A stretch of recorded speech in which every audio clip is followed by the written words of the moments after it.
Hello, everybody. Welcome back to the channel.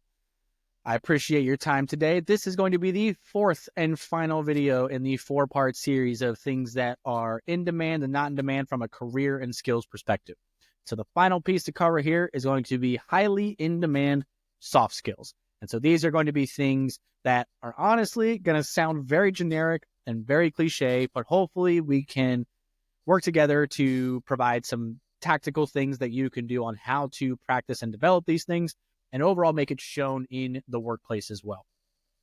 And just to kind of review what soft skills are going to be is the opposite of hard skills, where the hard skills are going to be the things unique to your role and what make you a finance person or a project manager or a software developer, whatever it is. The soft skills are going to be a lot more of those people, communication, emotional intelligence type of skills. So they're going to be like I said, the sort of the hidden and behind the scenes things that you may or may not recognize as really what impact your overall capabilities and career progression. So without further ado, let's jump in. And so I'm going to start with probably the broadest category of them all here, which is overall emotional intelligence. And I'm going to sum this skill up as being able to perceive, control, and evaluate your emotions in order to develop genuine relationships and also facilitate the rest of the skills we're actually going to talk about here. And so this is really doing your best as an individual to not bring a significant amount of emotion into the workforce, but also recognize when other people are and how you can leverage that to really better yourself and better the organization. And this is the case whether you are a leader by title or not. If you just have a colleague that is maybe upset one day and you can recognize that and pull them aside, hey, what's going on? I'd love to help.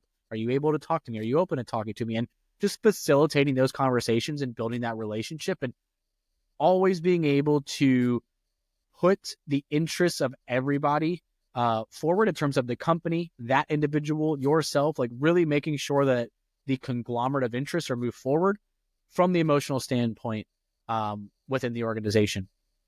And so, like I said, I'm going to sum this up as being able to perceive, control, and evaluate emotions to develop relationships for that common goal. And I found this interesting as a skill to be listed because I think that this is really just a very broad category, but it is something that is clearly on the discussion and in the table because Talent Smart and Career Builder, two separate entities and websites, they both did their individual studies on really how in demand is this skill set. And from Talent Smart's survey and results, they looked at it from how much more frequently are you successful in your career path, regardless of the role and regardless of the industry. And they found that 58% of people with that invested time in developing their emotional intelligence and developing in their emotional control and stress management and conflict management were more successful. And this can be things that, in order to develop this, can be kind of woo-woo things like meditation and stoicism and learning to control your overall baseline emotional state. Or it can also be there are formal trainings on stress management, conflict management, negotiations, these sorts of things that are going to kind of come into play in the emotional intelligence realm. Career Builder found that 71% of employers valued emotional intelligence over IQ. And it's because a lot of emotional intelligence is harder to coach, harder to mentor, and harder to train versus the job role specifically itself, which is a lot of what IQ is it's information processing to be able to make decisions and implement things. And so if you had to choose between someone who is maybe neurotic and emotionally unstable, but is incredibly intelligent versus somebody who is, maybe not in that upper bracket of intelligence, but they are even keeled, consistent, they understand hardship and they can push through hardship better, which of those two people are you going to choose? And a lot of employers are going to take the higher emotional intelligence person because they're a lower risk in the grand scheme of things. So, like I said, there's formal programs out there. I'm not necessarily going to advise on specific ones to take in terms of my stamp of approval, but you can look up different programs for conflict management, stress management, like I said, negotiation, and these sorts of things in order to be able to perceive and interpret an emotional situation and facilitate and coach either the individual that is having the emotional response, or make sure the discussion itself stays productive and doesn't veer into an emotional left field turn when dealing with a group of people. And the other scenario of where this is very useful is crisis management, right? Again, as the theme of these videos has been technological transformation, innovation, and automation, as these technologies are more and more adopted in their early stages, there's likely to be more crises as well. You might have a system that goes down. You might have a piece of data that got leaked, or you might have something. And so being able to remain calm, mitigate that strategy, or mitigate the effect, and keep everybody else around you calm because you are the center, the rock that everybody's looking at. This is an incredible skill set to develop from the soft skill perspective. So jumping to the next one. Again, this one is going to sound very generic, but I'm going to really just sum this up as critical thinking and problem solving. And like I said, I know they sound generic, but both LinkedIn and the World Economic Forum did a study I mentioned before, not necessarily in huge support of the World Economic Forum's ideology, but I do think that these two problems or these two skills are crucial. And really critical thinking, what I mean by that is you are told something, given a directive, or encounter a problem, and being able and open to thinking about that and questioning it.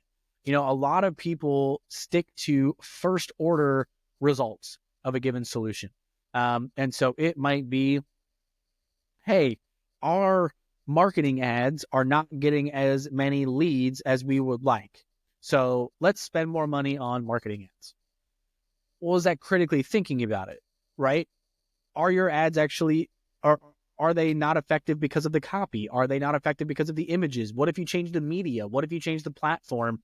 So, you know, it's one of those things to where not just going with this simple solution, while I am generally speaking a big fan of Occam's razor, which is the simplest solution is generally the right solution. Sometimes also the simplest solution comes out of critically thinking about it. You know, money might not be the best thing, but you might have to admit, like, oh, these ads aren't working because I'm not a great copywriter. Let's figure out how to fix that. Another thing, as the overall world is going through this technological age, doing market analysis is huge. Looking at your competitors, even if they're not a direct competitor from a industry and customer base perspective, but a competitor in terms of the same type of role. So if we look at something like manufacturing, right? You might be in automotive manufacturing and someone else over here is manufacturing vacuums, but so you guys aren't going after the same customer base. You're not direct competitors, but are there things that maybe this manufacturer over here are doing on their front lines and overall manufacturing process that you could adopt over here? Different technologies, different robotics, different automations, these sorts of components.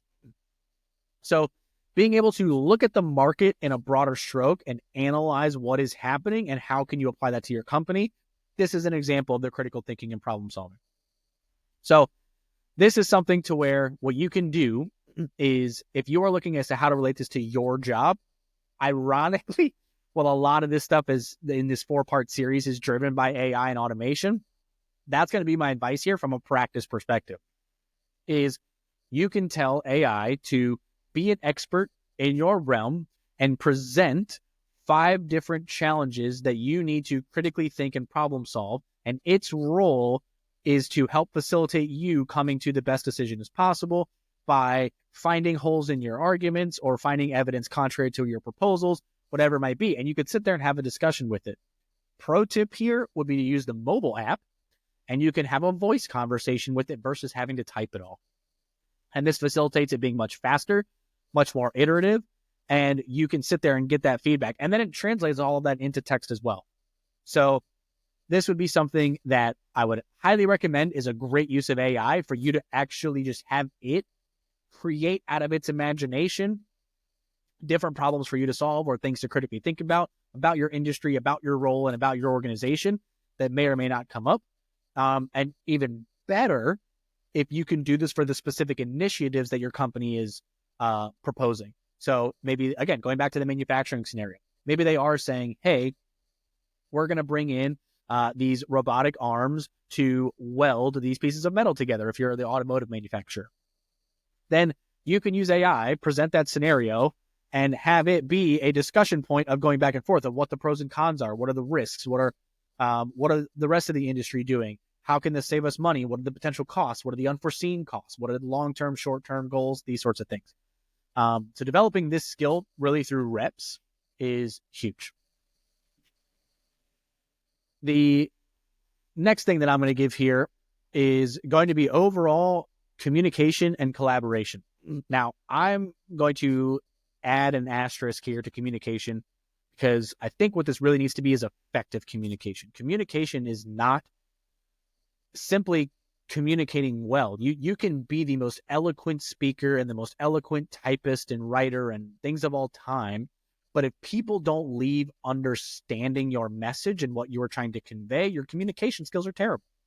So you need to be an effective communicator, and a lot of times this is putting things in very simple language. It's not the jargon of your industry or the experts of your industry. I think the last study that I found is somewhere around speaking in 6th to 7th grade level is actually the most effective communication level across industries and across the overall spectrum in the professional workforce. So learning to take, if you are somebody who is incredibly intelligent and a high expert, maybe executive in your industry with 10, 15, 20, 30 years of experience, learning to take what you are trying to envision with the complexity and simplify it into something that a middle schooler could understand.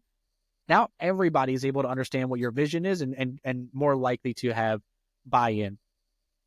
And so, again, this is something that you can do with reps, whether you can use AI in the same example I gave before. Something else is if you are somebody who maybe has to send frequent emails or have to have certain phone calls, you can ask your leader or your manager or whoever it might be, hey, can I send you some emails for review from time to time before I send them out to the stakeholder? Or, hey, can we do a mock phone call on a given scenario?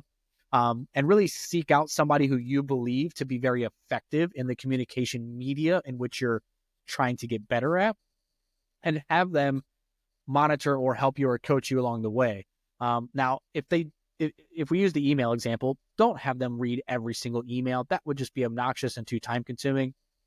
But if there is one where maybe you're questioning or it's a very high level stakeholder, have them review it, get the feedback, tweak and go and send it off that way. On the ones that maybe aren't received well, also facilitate the conversation with who they weren't received well by and say, hey, what could I have said better? Or how could I have phrased something differently? Or especially if you notice, maybe it's not even that it's not received well, but again, it's not effective. They're having to ask a bunch of clarifying questions. So this is all about reps. Now, the collaboration piece, the key thing here is a lot of departments still operate in a vacuum. They don't see how their project is maybe going to affect another team or affect another part of operations. And so asking those questions on the front end of initiatives or projects, hey, who all needs to be involved in this? If I take something in the technology realm, implementing a new project management platform. So this was something that was driven by the IT department. But when it really came down to it, when we talked to our marketing side, when we talked to our software development, when we talked to our data analytics, when we talked to our executive team, they all were like, oh, this would actually be great for all of us as well. Because even though they may not, some of those departments have projects, some of them don't, but it's more just general business initiatives, they can input and have a centralized product for all of this information for everybody to see and read. So on the front end of an initiative or engagement, asking, hey, who's everybody that's actually affected by this? And then leveraging your tools. So again, this is just a little bit of a paradigm shift, that thinking about, if I'm going to make a change or I'm tasked with a project or I'm tasked with an initiative, is this possible to affect people outside of my department in finance or project management or technology? If it is, engage them. Again, get those reps and practice in the collaboration. And that will also help facilitate your communication reps. These two kind of go hand in hand, because also a lot of times if you are intra-department, or operating within the same department or job function, communication is pretty easy because you all speak the same language. But when you're going across department, there's going to be a lot more engagement and back and forth to make sure people are using the same terms with the same definitions and really speaking the same language. And so when you combine these two things together of effective communication and the, collaboration across the org and asking the collaboration question on the front end, Forbes did a study and found that organizations who take the time to ensure that any collaboration that needs to occurs are relatively 5 times more productive in their overall output, because an initiative that becomes a cross initiative is solving multiple business problems now with a single implementation versus solving this business unit's issue. And then later this one has to come in and solve it. You can solve them collectively at once. So the other one that I'm going to touch on here, our fourth soft skill here, is going to be adaptability and continuous learning. And that has been the theme of this entire 4-part series, is we are in a transformation age. Like I said early on, I believe it was in the first video, if you are in the white collar world, everyone's job in white collar is on the table for either redefinition, augmentation, or replacement in the next 3, 5, 7 years or so. I'm going to say most in the next 3 to 5, and then maybe some niche ones are in that 5 to 7. So we all need to be learning this technology. We all need to embrace it, because whether or not we like it, it's coming and it's happening. There's no putting the AI and digital transformation genie back in the bottle. The other side of this is if we ignore or, step aside from the overall effectiveness of you as a professional. LinkedIn did a survey on employee satisfaction and employee retention, and 94% of employees said that they are willing to stay at a company longer and invest more in that company if they are also willing to invest in them and their continuous learning. And so the key thing here is both for the company and the employer actually doing it, right? Great. You might have an education budget set aside, but if it's never touched or never allowed, or there's always a reason, or there's red tape after red tape after red tape as to why employees can't leverage it, then it's useless. And on the employee side, if you have that education budget and you are encouraged, then do it. It'll not only make you better, but it'll make the company better, and both of you guys will have a lot more loyalty to each other in the long run. Now, the key skill that I'm actually going to make the sub skill of all of this is learn how to learn. This is the thing that most people overlook, is most of us go through a pretty standard and the same school system. Sit in a classroom, you have your textbook, you have a lecture, you take a test, right? Now, the problem with this is it's not taking into account a variety of modalities in learning. And so you need to figure out, is your primary and a most effective modality in learning auditive, visual, hands-on, books, videos, worksheets? Is it written with a pen? Is it typed out with on the computer? So even within each of these broad categories of audio, visual, hands-on, right, you have the different tactics within each one of them. And so you need to learn how to learn. And so I could say for me, the biggest hack that I got in learning new concepts, full credit to Alex Hormozy here, was hands-on is the obvious one for me. Like I've known that my whole life. But before I get to hands-on, doing the audiobook with a physical book. So reading and hearing at the same time and then applying for hands-on has just made my learning curve so much faster. And that wasn't something I learned overnight. That was iteration, and I even went through a lot of the common things. If you take reading, summarize a chapter after you read it, have a conversation about what you just read, like all those different things. And what has stuck the most, audiobook plus physical book, then hands-on, and then getting the reps. It's also decreased my action threshold to the reps as well. So in this, yes, most of us know continuous learning and adaptability, but don't forget the first step is learn how you learn. That's really the key to make this stick.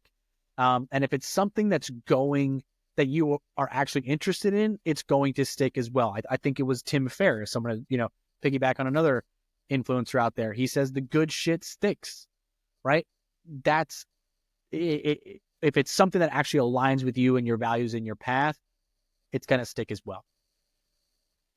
So it is about reps. Try different modalities and figure out what actually works for you. Last is going to be leadership and project management. And I'm going to briefly touch on project management because in the previous video, it was one of the, or 2 videos ago, one of the most in-demand skill sets, hard skills, right? I know it's also a little bit of a soft skill, but project management kind of straddles both because it is coordinating parties, conflict resolution, prioritization, conflict as well. So that's kind of the soft skills we're talking about here. The hard skills of project management are using the technologies, facilitating the conversation deadlines, budget management, milestones, those sorts of things. But the soft side of it is going to be the stakeholder engagement, conflict resolution, prioritization, these sorts of things. And that kind of bleeds into leadership as well, right?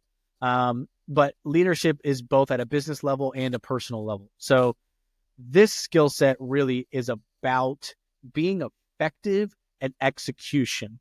And the root of this skill set is started at people's why, especially if you're in the leadership realm. Understand the motivators of everyone on your team and everyone involved with a project or an initiative that you're the head of. Are they motivated by money? Are they motivated by time? Are they motivated by growth? Are they motivated by title? Are they motivated by opportunity? Whatever it is, when you can understand people's motivators, now you can figure out how to make this initiative relate to them and how this will contribute to their overall why and their overall goals, and they will give you that 150% every single day. And then, it's one of those things where was it Gallup? I believe Gallup did a poll that showed 25% increase in productivity when leadership is actively engaged with the people performing the project or the people on their team. And so this isn't, oh, well, I got my monthly one-on-one or I got my weekly one-on-one, but no, even between those meetings, hey, how you doing today? What's going on? Right? Hey, I saw this thing and made me think of you. It was an article about, AI innovation and sending that their way to read. You guys can have a conversation. It's building that relationship and building that foundation and continuously iterating on your relationship, their why, their motivations, their inspiration, and you figuring out how to get the best of your people, but also holding that firm hand to, you said you were going to do this. You said you were going to do it by this time. You said it was going to cost this much, right? And making sure that you have that firm hand to make sure that things are getting done and done well. And so ultimately, if I had to sum this up, it's learning to influence without the authority, right? Again, if we go back to one of the previous videos, middle management is one of the most at-risk positions. Organizations are flattening.